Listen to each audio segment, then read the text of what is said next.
Hello everyone, welcome back to the channel. In this video I'm going to be going over my team of the week for the Nations Championship round 3. But before we do get into it, there's a lot to talk about. For those of you that have been watching, there's probably a lot of different things you can see behind me right now. Well, there's some news here. Not that big news, but we've changed the setup. We're going to upgrade the setup now. Right now, today, I'm not doing it in the exact way we want to do it going forward, but we've moved a few things around. We've actually moved our office all the way down here because, of course, I've got two channels. We've got two channels, one with me and my partner. We do traveling together, so you can go to the bio and go follow that channel as well. So a lot more is going to come out for that as well. So we've got a whole editing room here now. We got the office for the rugby videos. We're going to try level up as far as possible. We only just hit 3,000 subscribers now last week. We're already on 3,300. I really do appreciate all the support. We are going to go to a few rugby games this year. We're going to try go out to the Scotland games for the end of year tour. We're going to try go out for an Ireland game especially. We're going to vlog everything as well. There's a lot of good things happening for the channel. I am so excited and I do appreciate every single one of you that watch the channel. I can't actually put into words how much I do appreciate all the support. And I'm sorry, today there's no things in the background. We're going to get the jerseys hung up. We're going to get a lot more things happening. We'll actually move the whole setup forward. There'll be a lot more space. You'll be able to see a lot more of me. So it's going to be absolutely awesome. And I mean, none of this could happen without you guys. So I really do appreciate all the support.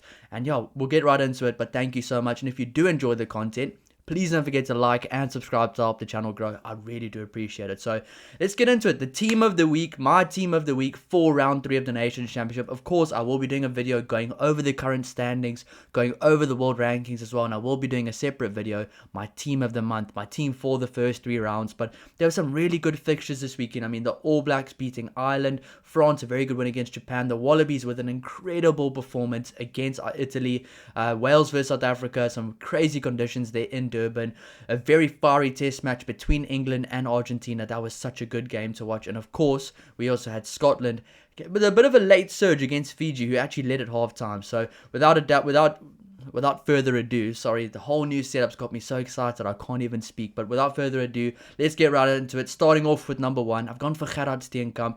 I mean, for that scrummaging performance against Wales, you have to put the props in there. That was one of the most dominant scrummaging performances I've ever seen in my life. I mean, the timing on the scrums, the push, everything, the technique, it was all there, and they really set the platform properly for the Springboks. And without a dominant scrum like that, I actually think the score wouldn't have even been 43-0. It would have maybe been in the 20s or the 30s because the scrum really helped the Springboks out. They weren't too good in other areas around the park, but the conditions were slippery. Still, Gerard Steenkamp, number 1 on my team sheet here. Moving on to number 2, it's a guy that plays for France, Maxime Lamotte. This guy's been absolutely incredible for Bordeaux throughout the entire season, throughout the entire year. It's about time that he gets the recognition he deserves at international level. So number 2 for me, Maxime Lamotte. He was awesome this weekend against Japan. A live wire, busy around the field. And in ending off the front row, for me, it's got to be Carlos Sardi. What a debut. Probably the perfect debut for him. The size of Volcolo, a bit younger. The way he was crying for the anthem, I knew it was going to be a long day in the office for Wales. What a performance from Carlos Sardi. What a way to kind of come onto the scene in Test rugby. He was absolutely incredible. The scrummaging was awesome. He was great around the park. I think he's one of those guys, maybe just played himself into the team going forward, or into the 23, or even just into the outskirts of the squad. Because before this game, there was a lot of other guys in that position that could do a very good job. But I think after this game, we might just see Carlos Sardi play in 1 or 2 tests against the All Blacks, which is absolutely awesome and so exciting to see because this guy deserves it. Ever since he moved from the Sharks to Bordeaux, he's been a completely different player. He's learned so much at Bordeaux, and he's just become an absolute beast of a player. He thoroughly deserves it. Number 3, Carlos Sardi. Moving on to the locks, it's got to be Josh Canham and Patrick Tuipulotu. I've been very, very hard on Josh Canham for the last few games. He made a few mistakes. He cost the team a little bit with some of his decision-making and so on. But he was absolutely incredible this weekend. A hat-trick of tries. I think something like he was the first lock ever in Wallabies history to score a hat-trick or something like that. I saw one of these stats. extremely good from him this week. He's definitely earned his way back into the team as one of those starters and actually secured a spot in the number 4 jersey. We just need to see that more consistently from him. But moving on to number 5, as I said, Patrick Tuipulotu. What a week of rugby for him. And I'll be honest, I was quite negative about the selection of him. I didn't back it. I thought maybe his time's up now. He's not going to really add that much impact to the team. Maybe it's not washed right now, but maybe it's time to just look at a different position or for a different player in that position. He was awesome. He was physical. His work rate was incredible. He scored a try as well. He played some incredible international rugby, and if he can play like that, he will be very important against the Springboks in the upcoming greatest rivalry series, and I cannot wait for that. It's going to be absolutely awesome. But moving on to the loose forwards, 6, 7, and 8.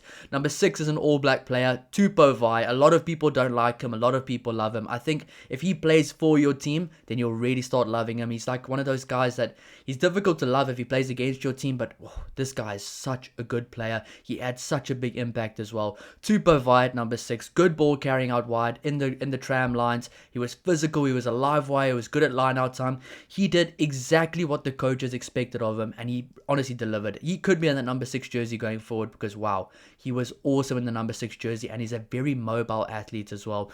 Moving on to number 7, it's got to be Carlo Tizzano.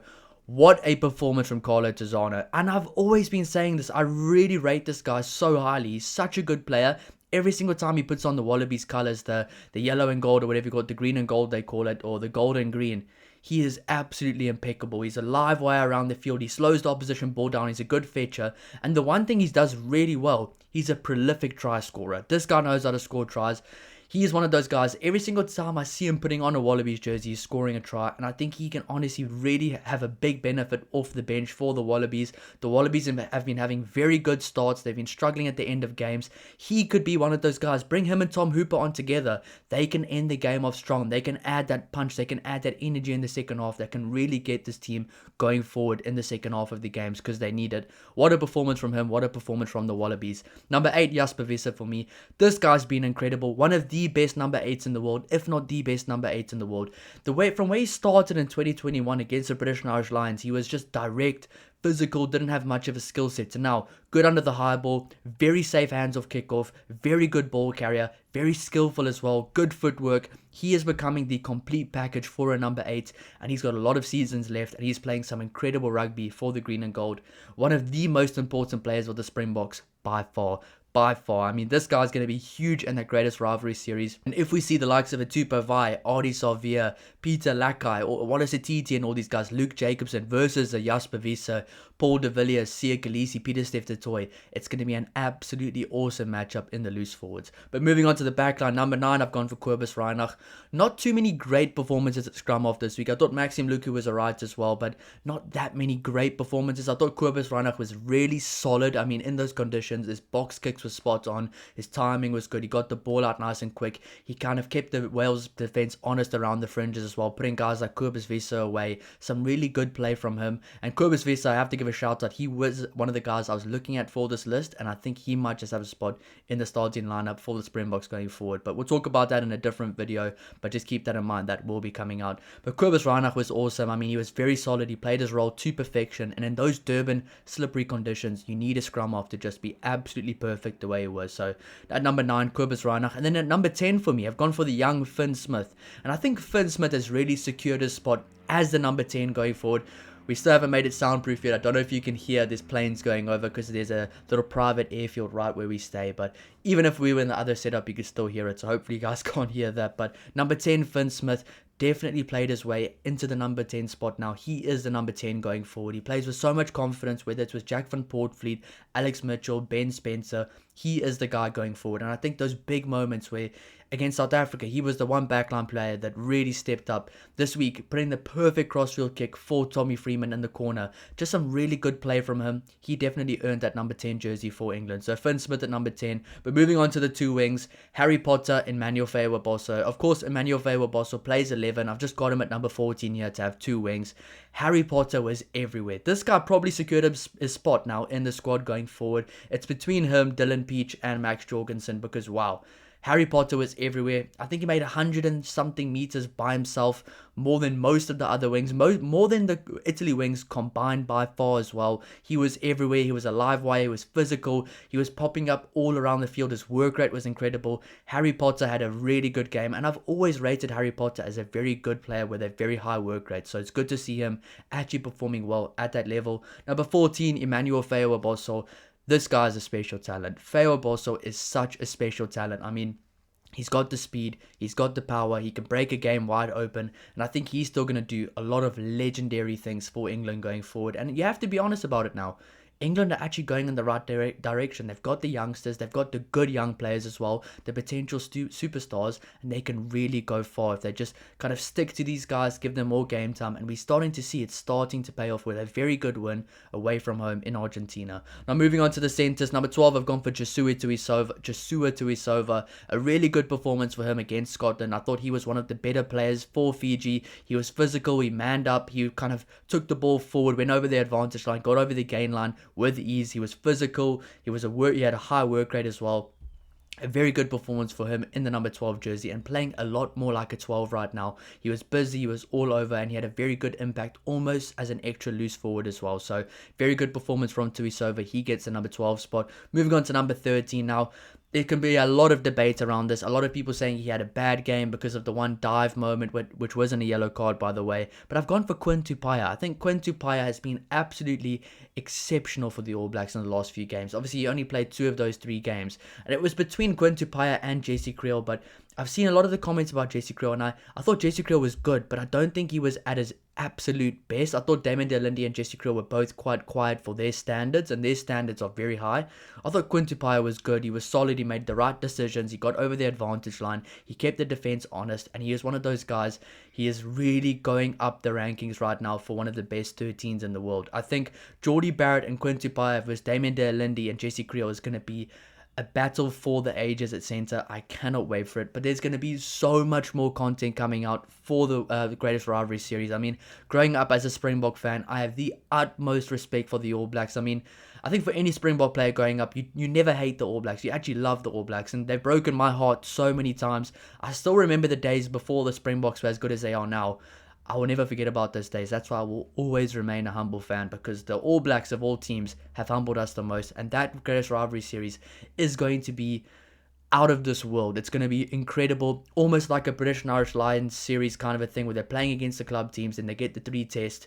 I cannot wait for it. I wish I was back home in South Africa for this. Unfortunately, I can't watch, but I think I'm definitely going to try go for the leg in New Zealand. My family lives in New Zealand. I love the culture in New Zealand as well. Got to go there for the first time. I think that's probably one of the best times to do it as well. So definitely will be there for that. But Quinn Tupaia at number 13 has been awesome. Number 15 for me, Damian McKenzie. Without a doubt, this guy's been absolutely incredible in the number 15 jersey. A lot of talk going into this. Is he even worth it still to play him in the team at international level? Absolutely. He's answered all the questions for Dave Rennie. I mean, this guy, the way he slots into first receiver, his kicking game is incredible. The way he's attacking the line, taking the outside channel, opening up the space, being a threat out wide for the other guys to get in good positions. Damian McKenzie is becoming a problem again in the number 15 jersey, and I absolutely love it. I mean, I remember 2017, he was carving up my Springboks in Newlands Stadium. I think he might do the same thing nowadays. He's playing some incredible rugby, and he's just kind of going back to that original style of play where he's just a full-on attacking player. He doesn't have to worry about kicking for the poles all the time, or he doesn't have to worry about being the fly-off. Every now and then he can go into the first receiver position, but other than that, he's an absolute threat from the back. So really good to see that. And him and Will Jordan have a very good combination going together, 14 and 15. They kind of interlink a lot. So that is my team of the week. I'll go over it one more time. Gerard Steenkamp, Maxime Lamotte, Carlos Sardi. The locks, Josh Canham and Patrick Tuipulotu. The loose forwards, Tupou Vai, Carlo Tizano and Jasper Wiese. 9 and 10, Kobus Reinach and Finn Smith. Number 11, Harry Potter. 12, Joshua Tuisova. 13, Quinn Tupaia. 14, Emmanuel Feo-Bosso. And 15, Damian McKenzie. Please let me know if you agree or if you disagree down below in the comments. I will always respond to all the comments. And if you do disagree, please just tell me why and give me exactly the players you would put instead. Let's talk about it. This is a very positive channel about rugby. I appreciate all the support, all the feedback, all the comments. Thank you so much for all the support. Let me know what you think of the new setup as well.